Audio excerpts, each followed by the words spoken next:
அஸ்ஸலாமு அலைக்கும் வரஹ்மத்துல்லாஹி வபரகாத்துஹு. அன்பிற்குரிய சகோதர சகோதரிகளே, இந்த நம்ம தேசிய தௌஹீத் கூட்டமைப்புடைய 3வது பொதுக்குழுவுடைய முக்கியமான அஜெண்டா என்னவென்று சொன்னால், ஏற்கனவே தேர்வு செய்யப்பட்டவர்களுடைய பதவிக்காலம் முடிவடைகிறது. முக்கியமான அஜெண்டா அதுக்கு தான் பொதுக்குழு கூடுறது. என்ன அஜெண்டா என்று சொன்னால், ஏற்கனவே நீங்கள் நிர்வாகிகளாக தேர்வு செய்தவர்களுடைய பதவிக்காலம் முடியுது. அவங்களுக்கு பதிலாக புதிய நிர்வாகத்தை தேர்வு செய்கிறது தான் முக்கியமான அஜெண்டா. அதுக்கு தான் இந்த பொதுக்குழு நம்ம கூட்டுறோம். பொதுக்குழுடைய நோக்கமே அதுதான்.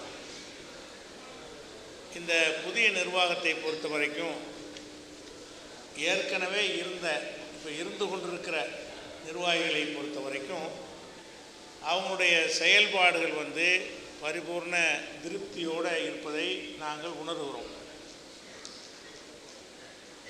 தேர்தல் என்ற முறையில் நீங்களாக ஒவ்வொருவராக சொல்லி அதை களத்தில் நிப்பாட்டி வாக்கெடுப்பு நடத்தி அப்படி தேர்ந்தெடுப்பதற்கும் நமக்கு பைலாவில் இடம் இருக்கிறது. அல்லது நாங்கள் எந்த நிர்வாகிகளை உங்களுக்கு பரிந்துரை செய்கிறோமோ அதில் நீங்கள் உடன்பட்டீங்க என்று சொன்னால் அதுவும் நீங்கள் தேர்ந்தெடுத்தது தான் ஆகும். அதுவும் ஒப்புதல் கொடுத்தாலும் அதுவும் நீங்கள் தேர்வு செய்ததாக தான் ஆகும். ஆனால் நீங்களாக சிலரை சொல்லும்போது என்ன வரும் என்று கேட்டால், மாநில அளவில் யார் யார் எவ்வளோவா செயல்படுவாங்கன்ட்டு உங்களுக்கு தெரியாது. உங்கள் பகுதியில் உள்ள ஒரு ஆளை உங்களுக்கு தெரியும். உங்கள் பகுதியில் அறிமுகமான ஒரு ஆளை இவரை தலைவர் இவரை செயலாளர் சொன்னீங்கன்னு வைங்க, மாநில அளவில் அவர் அந்த அளவுக்கு அந்த பணியை செய்வாரா என்பதில் உங்களுக்கு கணிக்க இயலாது. யாருக்கும் கணிக்க இயலாது. அவங்கவுங்க பகுதியில் உள்ளதை தான் அவங்க கணிக்க முடியும். மாநில அளவில் நாங்கள் செயல்படுறோங்கன்னு சொன்னால், ஏற்கனவே நாங்கள் கணித்து இவங்களாம் நல்லா செயல்படுறாங்க, இது மாதிரி ஆட்கள் இருந்தால் பொருத்தமாக இருக்கும் அப்படின்னு நாங்கள் இதுவரைக்கும் செஞ்ச பணிகளை வைத்து, இதுவரைக்கும் நிர்வாகிகள் செயல்பட்ட விதங்களை வைத்து உங்களுக்கு நாங்கள் பரிந்துரை செய்தால் அதை நீங்கள் ஏற்றுக்கொண்டாலும் அதுவும் தேர்தல் தான். இந்த தேர்தலை நாங்கள் இந்த அனுபவத்தில் பார்க்குறோம்ல, இந்த 3 வருட காலத்தில் நல்லபடியாக அவங்களாம் செயல்பட்டுருக்காங்க. வெளியில் இந்த மாதிரி செயல்படக்கூடிய ஆளுக்கு இருக்கிறாங்க, மாநிலத்திற்கு தகுதியான ஆளுக்கு இருக்கிறாங்க என்று நாங்கள் கண்டறிந்து அதை உங்கள்கிட்ட பரிந்துரை செய்து ஏற்றுக்கொள்கிறீங்களா, அல்லது ஒவ்வொரு பதவிக்கும் சொல்லி ஒவ்வொரு 5 பேர் தான் தேர்தல் ஏற்கனவே உங்களுக்கு சொல்லியிருக்கிறோம். மீதி செயலாளர்கள்னால் அந்த 5 பேர் நியமித்துக் கொள்வார்கள்னு ஏற்கனவே முடிவு எடுத்துருக்குறோம். 5 பொறுப்பாளர்களுக்கு மாத்திரம் தேர்தல் நடத்தி அப்படின்னா ஒன்றுக்கு 5 பேர் 4 பேர் போகிறது தேர்தல் நிற்பாங்க. அதில் என்ன ஒன்று கேட்டால், நீங்கள் தேர்ந்தெடுக்கிற ஒரு ஆள் மாநில அளவுக்கு பொருத்தமில்லாமலும் போய்விடும். அப்படி கடந்த காலத்தில் போய் இருக்கிறது, கடந்த காலத்துலையும் போயிருக்கிறது. நீங்கள் உங்கள் பகுதியில் ஒரு செயல்படுவார் ஒரு ஆளை சொல்லிடுவீங்க, அவர் மாநில செயலர் போட்டோன்னு எனக்கு ஊரை விட்டு எங்கேயும் நான் போக மாட்டேன் பாரு. அப்போ அவருக்கு நாங்கள் மாநில அளவில் யார் போவாங்க, யார் ஒரு காரியத்தை கையில் எடுத்து நல்லா செய்வாங்க, அவங்களாக திட்டங்களை வகுத்து எப்படி மக்கள்கிட்ட கொண்டு போவாங்க அப்படிங்கிறதெல்லாம் நாங்கள் சில நாட்கள் ஆலோசனை செய்து நமக்கு தெரிந்த சகோதர வட்டத்தில் ஆய்வு செய்து சில பேரை நாங்கள் கண்டறிந்து வைத்திருக்கிறோம். அதை அவங்கள்ட்ட அதிருப்தி இருந்தால் நீங்கள் சொல்லிடலாம், இல்லை இவங்க சரி வர மாட்டாங்க அப்படின்னு இருந்தாலும் அதை சொல்வதற்கு உங்களுக்கு உரிமை இருக்கிறது. அந்த மாதிரி செய்து கொள்ளலாமா, அல்லது பிளாங்காக விட்டுட்டு நீங்களே ஒவ்வொரு பொறுப்புக்கும் ஆட்களை நீங்களே சொல்கிற மாதிரி செய்யலாமா என்பது உங்கள்கிட்ட கருத்து கேட்போம். முதல் கருத்து சரின்னு சொன்னால் அதுக்கு நான் கேட்கும்போது கை தூக்குங்க. 2வது கருத்தை சொன்னால் அது கை தூக்குங்க. இப்போ எது கேட்க போகிறேன்னு கேட்டால், நாங்கள் பரிந்துரை செய்கிறவர்களில் நீங்கள் உடன்பட்டால் அதை நீங்கள் ஏற்றுக்கொள்வது, அந்த முறையில் செய்கிறவங்களாம் கை தூக்குங்க. ஏன்னா எல்லாமே அதில் இருக்கீங்களா? சரி, அப்போ 2வது கருத்து கேட்க வேண்டியதில்லை.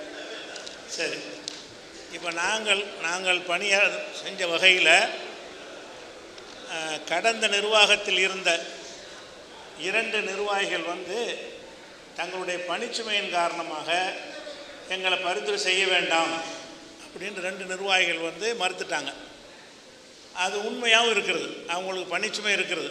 இந்த வியாபாரங்களெல்லாம் ஈடுபட்டு அதிகமான பணிகள் இருக்கிற காரணத்தினால 2 நிர்வாகிகள் மாத்திரம் எங்களை இந்த புதிய நிர்வாக குழுவில் சேர்க்க வேண்டாம், நீங்கள் வேறு ஆட்களை தேர்ந்தெடுத்துக்கிறங்க என்று சொல்லியிருக்கிறாங்க. அந்த 2 பேரை தவிர மற்ற எல்லாருடைய செயல்பாடுகள்லையும் நமக்கு திருப்தி இருக்கிறது, பூர்ணமான திருப்தி இருக்கிறது. இருந்தாலும் உங்கள் அதில் ஒருத்தர் 2 பேருமே உங்களுக்கு திருப்தி இல்லாமல் இருக்கலாம். நாங்கள் சொல்கிறோங்கிறதுக்காக நீங்கள் தலையாட்டக்கூடாது. நீங்கள் மனப்பூர்வமாக திருப்தி பட்டால் என்ன செய்யணும், கையை தூக்கலாம். திருப்தி படலைன்னாலும் கையை தூக்கலாம். 2 கருத்தையும் கேட்போம்.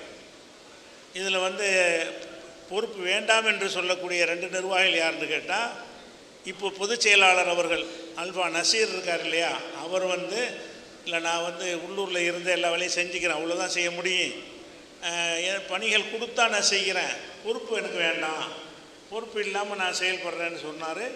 அவர் சொல்லக்கூடிய காரணங்களை ஆய்வு செய்யும் பொழுது ஏற்றுக்கொள்ளக்கூடியதாக இருந்தது. சரிதான், அவருக்கு பணிச்சுமை இருக்கிறது, அதை நாங்கள் உணர்ந்து ஏற்றுக்கொண்டோம். அதில் அல்ஃபா நசீர் பொதுச் செயலாளர் திரும்ப அந்த பொறுப்புக்கு வர விரும்பவில்லை. 2வது திருச்சி உணர்வு இப்ராஹிம், அவரும் எனக்கு பணிச்சுமைகள் இருக்கிறது, 2-3 தடவை உடல்நிலை முறை சரியில்லாமல் போய் அவர் அந்த அதிகமாக பணி செய்ய முடியாத நிலையில் இருக்கிறார். அவங்க 2 பேரும் சொல்லக்கூடிய காரணம் ஏற்றுக்கொள்ளக்கூடியதாக இருக்கிறதுனால அந்த 2 பேரை தவிர மற்ற பழைய நிர்வாகிகள் எல்லாருலேயுமே நம்ம உடன்படுறோம். அதுபோக புதிதாக சிலரையும் உங்களுக்கு சொல்கிறோம். சரியா? அதில் முதலாவதாக தலைவராக என்னுடைய பேரை போட்டிருக்கிறாங்க. சரியா? ஏற்றுக்கிறீங்களா? சரி, அல்ஹம்துலில்லாஹ். சரி, ஓகே, சரி சரி. பொதுச் செயலாளராக இப்போ அல்ஃபா நசீர் வேணான்னு சொல்லிட்ட காரணத்தினால டாக்டர் அபு தாஹிர் அவர்களை நாங்கள் மசூரா பண்ணி ஒரு மாற்று கருத்து இருக்கா? சரி. அதுக்கப்புறம் பொருளாளராக சேப்பாக்கம் அன்சாரி, மாற்றுக்கிறது தேவை கேட்க வேண்டியதில்லை. துணைத் தலைவராக கமர்தீன். அப்புறம் துணை பொதுச்செயலாளர்களுக்கு கொஞ்சம் பணி அதிகமாக இருக்கிறதுனால ஒரு துணை பொதுச்செயலாளருக்கு பதிலாக 2 துணை பொதுச்செயலாளர் ஆக்குறோம். பணிகள் கொஞ்சம் அதிக தேவைப்படுறதுனால. அதில் ஒரு துணை பொதுச்செயலாளர் அதிரை தாஜுதீன், 2வது துணை பொதுச்செயலாளர் அலி அகமது. இவரெல்லாம் பழைய நிர்வாகத்தில் உள்ள அந்த 5 பேருக்கு பதில் 6 பேர் ஆகிட்டாங்க. இப்போ 5 பேர் தான் நிர்வாகிகள். 5 சொன்னோம்ல, 5ல் துணை பொதுச் செயலாளர் 2 ஆக்குனதுனால 6 நிர்வாகிகள் பிரதான நிர்வாகிகள். மீதி உள்ளவங்கள்லாம் மாநில செயலாளர்கள். மாநில செயலாளர்களில் அதிரை ஃபாரூக் ஒரு மாநில செயலாளர், மறுப்பு இல்லையா? சரி. அபு கிதர் மாநில செயலாளர், யாசிர் அரபாத் இம்தாதி, சதாம் ஹுசேன்.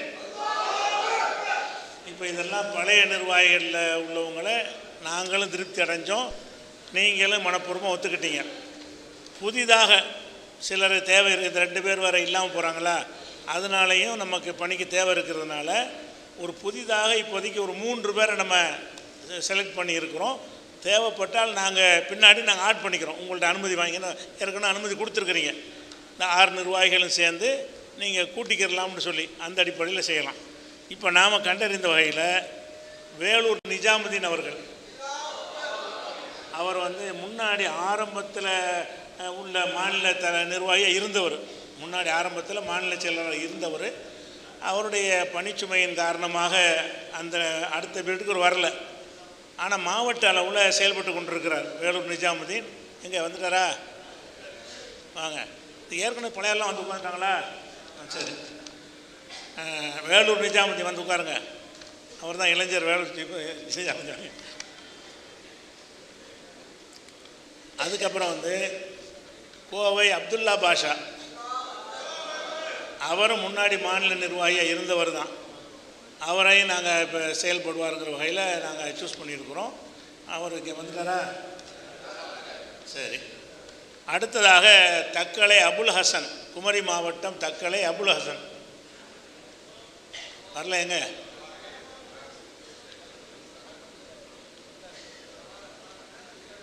இருக்கார்? மேலே இருக்க வர்றாருல. உங்களுக்கு இவங்கெல்லாம் அறிமுகமான ஆளுக்கனால கையை தூக்கிட்டீங்க. இப்போ உங்களுக்கு ஆட்சேபனை இல்லைன்னா போதும். ஏன்னு கேட்டால் நாங்கள் கண்டறிந்திருக்கிறோம் அவர் நல்லா செயல்படுவார்னு சொல்லி, நாங்களாக பேசி அவர்கிட்ட செயல்படுவார்னு கண்டறிஞ்சு சொல்கிறோம். தக்கலை அபுல் ஹுசைனுக்கு மறுப்பு இருக்குதா? மறுப்பு இல்லை. மறுப்பு சும்மா இருந்துருங்க, கையை தூக்காமல் இருந்தால் போதும். மறுப்பு இல்லை. அதனால் இப்போ இப்போ உள்ள கணக்கு பிரகாரம் 6 பிரதான நிர்வாகிகள், அதுக்கப்புறம் மாநில செயலாளர்களில் ஒரு 7, அப்போ மொத்தம் 13 பேர். இப்போ 13 நிர்வாகிகள் இருக்கிறாங்க. இன்ஷா அல்லாஹ் அந்த தேர்தல் சும்மா இப்படி முடிஞ்சிருச்சு. அந்த மாதிரி நம்ம நடத்தணும்னு சொன்னால் கிட்டத்தட்ட ஒரு அதிகமான நேரம் எடுத்துரும்.